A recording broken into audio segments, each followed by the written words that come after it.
তাহলে পাঠানো হয়েছে, এই এই জায়গাটা খেয়াল করো যে পাঠানো হয়েছে, পাঠানো হয়েছে মানে কাজটি শেষ হয়ে গেছে, কাঁদছে, দেখো কাঁদছে, কেন বসানো হয়েছে এখানে, কারণ এই তাহলে এখানে প্লেস কেন বলা হলো, এখানে আমার কাছে বনে দুধ সাদা হয়, একটা হয় কিন্তু লাগাতে হবে, ঠিক হবে না, মানে হচ্ছে এখানে অপেক্ষা করার প্রয়োজন নেই। বাড়ির সামনে একটি সুন্দর বাগান ছিল, তাহলে দেয়ার বাংলা থেকে ইংরেজিতে অনুবাদের আরেকটি ক্লাস তোমাদের জন্য নিয়ে এসেছি। তো আজকে এখানেও কিছু কিছু সহজ থেকে কঠিন ট্রান্সলেশন তোমাদের জন্য বেছেছি। তো এগুলো দেখতে পাচ্ছ কীভাবে খুব সহজে করা যেতে পারে, তো সেগুলোকে তোমাদেরকে শেখাবো, যারা বাংলা থেকে ইংরেজিতে ট্রান্সলেশন করতে পারে না এবং ইংরেজিতে কিছু লিখতে তাদের খুব অসুবিধা, তাদের জন্য এই ভিডিওটি খুবই গুরুত্বপূর্ণ। তো তোমরা ভালো করে পুরো ভিডিওটা মন দিয়ে দেখো। এই চ্যানেলে কিন্তু ট্রান্সলেশনের উপর একটা প্লেলিস্ট করা রয়েছে, তো তোমরা সেই প্লেলিস্ট থেকে গিয়ে স্টেপ বাই স্টেপ একদম বেসিক থেকে অ্যাডভান্স লেভেল পর্যন্ত সব দেখানো হয়েছে, তো তোমরা সেগুলো দেখেও ট্রান্সলেশন রপ্ত করতে পারো, ঠিক আছে। তো চলো আজকে যেই ট্রান্সলেশনগুলো কীভাবে হাতে কলমে করা যায় তোমাদেরকে দেখাচ্ছি, ঠিক আছে। তো এই ট্রান্সলেশন করার জন্য তোমাদের কিন্তু খেয়াল রাখতে হবে যে সেন্টেন্সটা যেটা আমরা লিখবো সেটা কিন্তু কোন টেন্সটাকেও খেয়াল রাখতে হবে, সাথে সাথে হচ্ছে সেন্টেন্সের কাঠামো বা গঠন কীভাবে তৈরি করা হয় সেটাও খেয়াল রাখতে হবে, এবং ভোকাবুলারি কীভাবে ইমপ্রুভ করা যেতে পারে সেটার উপরেও খেয়াল রাখতে হবে, ঠিক আছে। তার মধ্যে বিশেষ হচ্ছে সেটা হচ্ছে টেন্স, ঠিক আছে। তো এই টেন্সটার জন্য আলাদা করে তোমরা এই চ্যানেলের মধ্যে ভিডিও রয়েছে, তো তোমরা সেটা দেখে নিতে পারো, ঠিক আছে। তো দেখো প্রথম বাক্যটা কী দেওয়া আছে, যে ধৃত বন্দিটিকে কারাগারে পাঠানো হয়েছে, ঠিক আছে। দেখতে হবে আমাদের যে এটা কোন টেন্সে আছে, অর্থাৎ এই বাক্যটা আমাদের কোন টেন্সে ব্যবহার করা হয়েছে। তাহলে পাঠানো হয়েছে, এই এই জায়গাটা খেয়াল করো যে পাঠানো হয়েছে, পাঠানো হয়েছে মানে কাজটি শেষ হয়ে গেছে, কিন্তু তার ফলাফল এখনও বর্তমানে রয়েছে। তাহলে এরকম একটা কন্ডিশনে যদি হয় তা সেক্ষেত্রে কিন্তু আমাদের হয় প্রেজেন্ট পারফেক্ট টেন্স, ঠিক আছে। তাহলে প্রেজেন্ট পারফেক্ট টেন্স, তো সেই টেন্স হিসেবে আমরা লিখবো। তাহলে এভাবে শুরু করি, সাবজেক্ট হচ্ছে ধৃত বন্দিটিকে, ঠিক আছে। তাহলে ধৃত বন্দিটিকে, হ্যাঁ, তাহলে ধৃত বন্দিটিকে কী হবে নির্দিষ্ট করে বলা হয়েছে, তাহলে এখানে নির্দিষ্ট করে বলা যেখানে হয় সেখানে আমরা একটা দা লাগাতে হয়, তাহলে দা। আচ্ছা, ধৃত বন্দি, ধৃত ধৃত হচ্ছে ক্যাপচার, হ্যাঁ ক্যাপচার্ড, তাহলে আমরা লিখবো ক্যাপচার্ড, CAPTURED, তাহলে ক্যাপচার্ড হয়ে গেল। বন্দি ইংরেজি হচ্ছে প্রিজনার, ঠিক আছে, প্রিজনার, PRISONER, প্রিজনার। তাহলে দ্য ক্যাপচার্ড প্রিজনার, পাঠানো হয়েছে, ঠিক আছে, পাঠানো হয়েছে, পাঠানো ইংরেজি হচ্ছে সেন্ট, হ্যাঁ। যেহেতু আমাদের এটা পারফেক্ট টেন্সে ব্যবহার করা যায়, তাহলে আমরা একটা টেন্সের গঠনের জন্য লিখবো হ্যাজ বিন। পাঠানো ইংরেজি হচ্ছে সেন্ট, SENT, সেন্ট। কোথায় পাঠানো হয়েছে না যে কারাগারে, কারাগারে ইংরেজি হচ্ছে জেল, কোথায় না টু জেল, ঠিক আছে। তাহলে the captured prisoner has been sent to jail. বুঝতে পারলে তোমরা কীভাবে কীরকম করে করা হলো, ঠিক আছে। নেক্সট দেখো, সদ্যজাত শিশুটি কাঁদছে, দেখো কাঁদছে, তাহলে এটা এই কাজটা হচ্ছে কন্টিনিউ চলছে, ঠিক আছে। তাহলে এরকম কন্টিনিউ যে চলে সেটাকে বলা হয় কন্টিনিউয়াস ফর্ম, ঠিক আছে। তাহলে এবার কোন কন্টিনিউয়াস ফর্ম তোমরা বলো, তোমরা কমেন্ট করো, প্রেজেন্ট কন্টিনিউয়াস না পাস্ট কন্টিনিউয়াস। তাহলে সদ্যজাত শিশুটি কাঁদছে, তাহলে আমরা লিখি, তাহলে সদ্যজাত শিশুটি, এখানেও শিশুটি বলেছে অর্থাৎ নির্দিষ্ট করে বোঝানো হচ্ছে, তাহলে আমরা লিখবো দা সদ্যজাত। তাহলে কি করব, নিউ বর্ন, নিউ একটা হাইফেন দিব, বর্ন BORN, তাহলে নিউ বর্ন মানে সদ্যজাত, শিশুটি হচ্ছে বেবি, নিউ বর্ন বেবি, কাঁদছে, তাহলে ইজ ক্রাইং, ঠিক আছে। তাহলে কাঁদা ইংরেজি হচ্ছে ক্রাইং, যেহেতু এটা কন্টিনিউয়াস ফর্মে রয়েছে প্রেজেন্ট কন্টিনিউয়াস টেন্স, তাহলে এখানে ইজ বসিয়ে দিয়েছি। কেন ইজ বসানো হয়েছে এখানে, কারণ এই বেবি হচ্ছে একজনকে বোঝাচ্ছে, তাহলে একজনকে বোঝালে ইজ হয় এবং অনেকজনকে বোঝালে আর হবে, ঠিক আছে। সাবজেক্ট যা হবে সেই অনুযায়ী কিন্তু ভার্ব বসবে এখানে, বুঝতে পারলে তোমরা। তাহলে সেন্টেন্সটা হলো the new born baby is crying, ঠিক আছে। নেক্সট দেখো, নরেন্দ্রনাথ মিত্র একদম সুপরিচিত সাহিত্যিক, তাহলে লেখা যাক, তাহলে নামটা আগে লিখি, নরেন্দ্রনাথ মিত্র,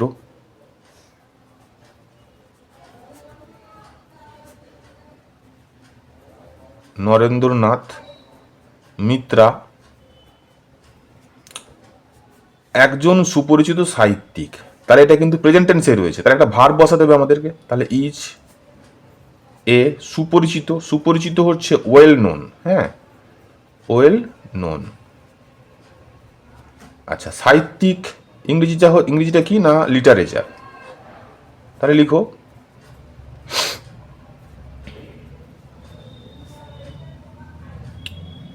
RATUER, লিটারেচার। ঠিক আছে, তাহলে বুঝতে পারলে Narendranath Mitra is a well known literature. আশা করি বুঝতে পারলে কেমন করে ট্রান্সলেশন করা হচ্ছে। নেক্সট দেখি, শিক্ষিত মানুষ গণতন্ত্রের পক্ষে অপরিহার্য। শিক্ষিত মানুষ, তাহলে আমাদের সাবজেক্ট হবে এটা। তাহলে শিক্ষিত মানুষটা কি? শিক্ষিত মানুষটা হচ্ছে এডুকেটেড পিপল, এডুকেটেড মানুষ, পিপল। আচ্ছা, তাহলে পিপল অপরিহার্য হয়, তাহলে হওয়া ইংরেজি আমরা লিখবো আর। কেন আর? এটা হচ্ছে প্লুরাল ফর্ম, তাই এখানে আর লিখবো। তাহলে এডুকেটেড পিপল আর। অপরিহার্য ইংরেজি হচ্ছে এসেনশিয়াল। ঠিক আছে, ESSENTIAL, এসেনশিয়াল। কিসের জন্য? না গণতন্ত্রের পক্ষে। তাহলে টু একটা লিখবো। গণতন্ত্র হচ্ছে ডেমোক্রেসি, তাহলে ডেমোক্রেসি, ডেমোক্রেসি।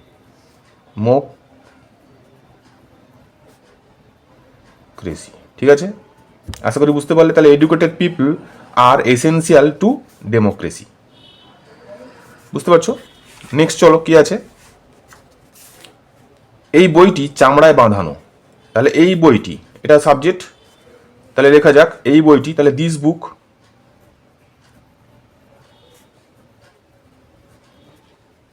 আচ্ছা বাঁধানো, হ্যাঁ বাঁধানো হচ্ছে বাউন্ড, বাইন্ড, বাইন্ড মানে বাঁধা, তাহলে বাঁধানো। তাহলে দিস বুক ইজ বাউন্ড কিসে? না লেদারে, মানে চামড়ায়, চামড়া তো লেদার, তাহলে ইন লেদার। ঠিক আছে, THER, লেদার, লেদার মানে চামড়া।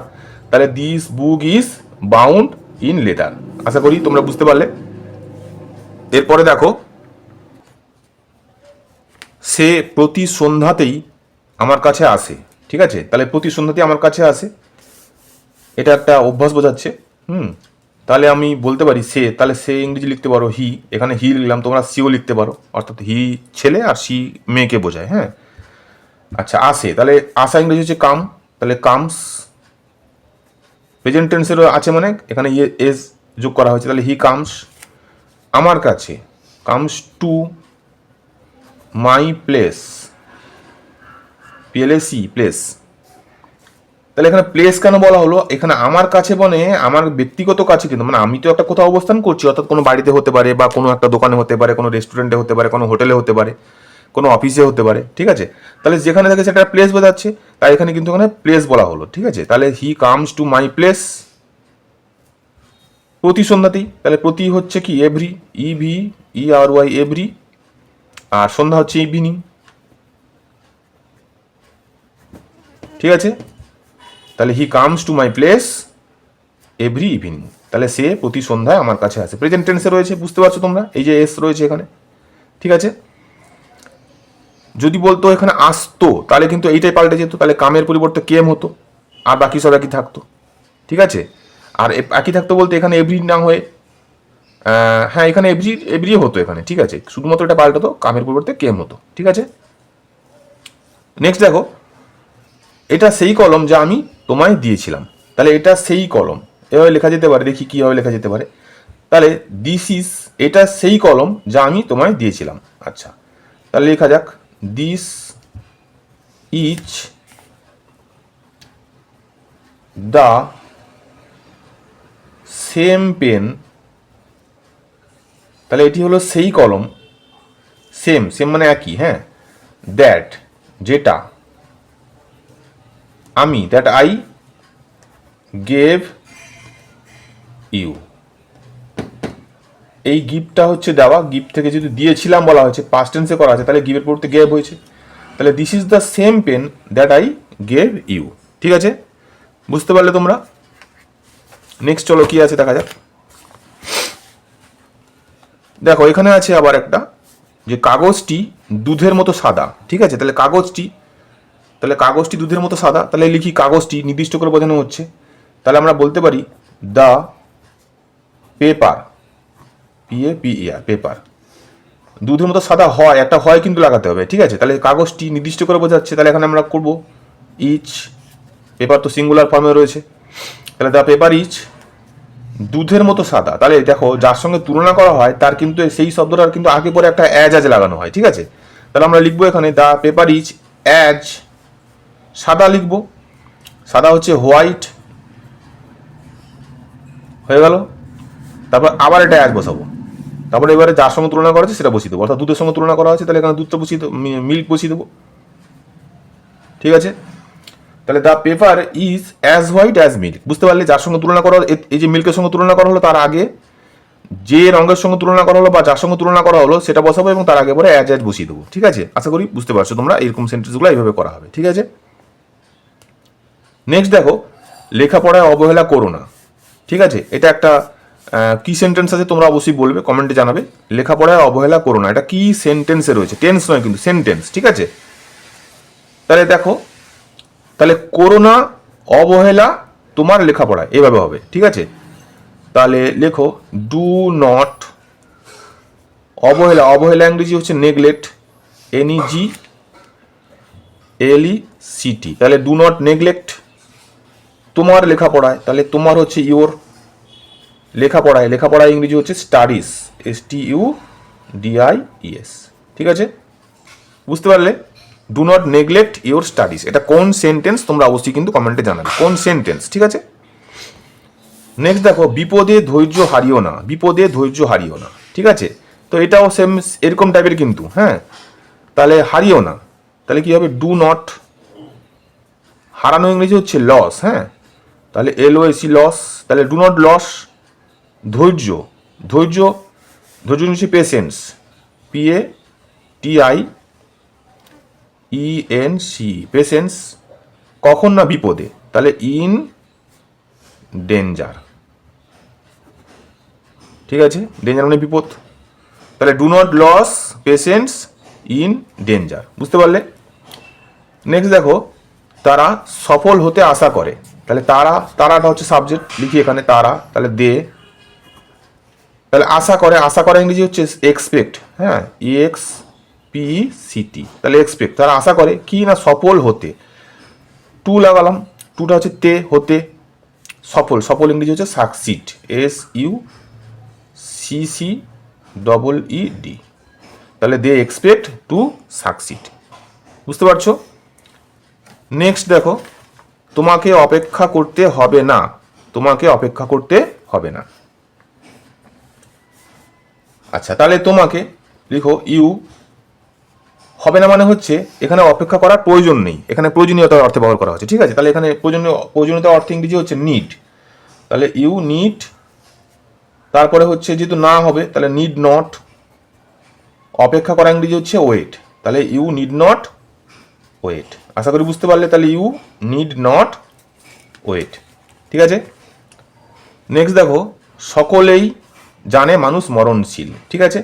তাহলে সকলেই জানে, সকল ইংরেজি হচ্ছে এভরিডে, এভরিবডি,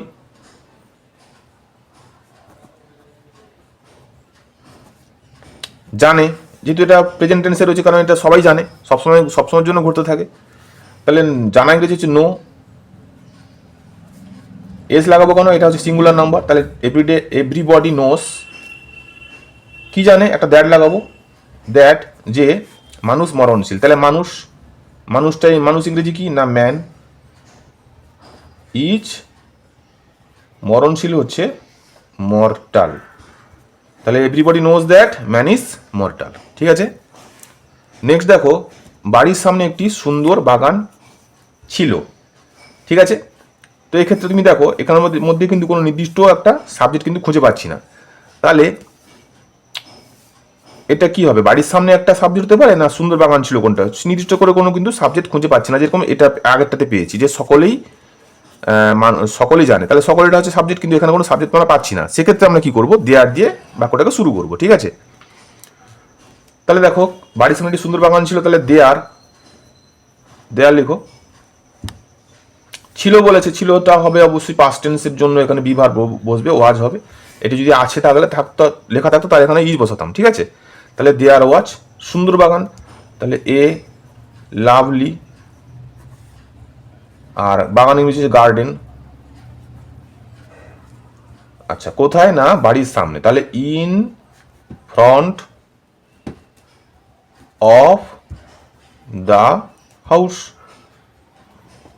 ঠিক আছে, তাহলে there was a lovely garden in front of the house. সুন্দর করে বাক্যটা হয়ে গেল, বুঝতে পারলে? নেক্সট দেখো, আমি তোমাকে সর্বদা মনে রাখবো। ঠিক আছে, তাহলে মনে রাখবো এটা কিন্তু ভবিষ্যৎ বোঝাচ্ছে। হ্যাঁ, তাহলে ভবিষ্যতের কিন্তু শ্যাল কিংবা ইউজ আমরা ব্যবহার করব সাবজেক্টের পরে। তাহলে তাহলে আইয়ের পরে কিন্তু সর্বদা শ্যাল হয়। ঠিক আছে, তাহলে আই শ্যাল বিশেষ বিশেষ ক্ষেত্রে কিন্তু উইল হয়, সেটা কখন হয় তোমরা টেন্স চ্যাপ্টারে পাবে। ঠিক আছে, তাহলে আই শ্যাল সর্বদা ইংরেজি হচ্ছে অলওয়েজ। আচ্ছা, মনে রাখা ইংরেজি হচ্ছে রিমেম্বার, তাহলে রিমেম্বার লেখো। আর কাকে না তোমাকে ইংরেজি হচ্ছে ইউ। ঠিক আছে, তাহলে I shall always remember you. ঠিক আছে, বুঝতে পারলে তোমরা? এই সেন্টেন্সগুলো যে কত সহজে তোমরা করতে পারলো, এই পদ্ধতি অবলম্বন করে তোমরা একইভাবে করো। এই ভিডিওটা দেখে কিন্তু তোমরা এই বাংলাগুলোকে তুলে নিয়ে নিজের মতন করে প্র্যাকটিস করো, সাথে সাথে তারপরে ভিডিওটা তোমরা দেখে নিয়ে মিলিয়ে নিও। ঠিক আছে, কেমন লাগলো ভিডিওটা? এভাবে যে ট্রান্সলেশন শিখতে তোমাদের সুবিধা হচ্ছে কিনা সেটা তোমরা অবশ্যই কমেন্টে জানিও। তোমাদের মধ্যে যদি কোনো কোয়ারিজ থাকে সেটাও অবশ্যই জানিও। এছাড়াও যে টেন্স পদ্ধতি আমরা অবলম্বন করে শিখলাম, সেই টেন্সও আমাদের শেখার জন্য, গ্রামার শেখার জন্য এই চ্যানেলটাকে তোমরা অবশ্যই সাবস্ক্রাইব করে নিতে পারো, যাতে তোমরা ঠিক এরকম হাতে কলমে ধরে ধরে একদম বেসিক থেকে অ্যাডভান্স লেভেল পর্যন্ত শিখতে পারো। ঠিক আছে, তো আজকের মতন এই পর্যন্তই। এরপরে আবার একটা ভিডিও নিয়ে তোমাদের সঙ্গে দেখা হচ্ছে। টাটা।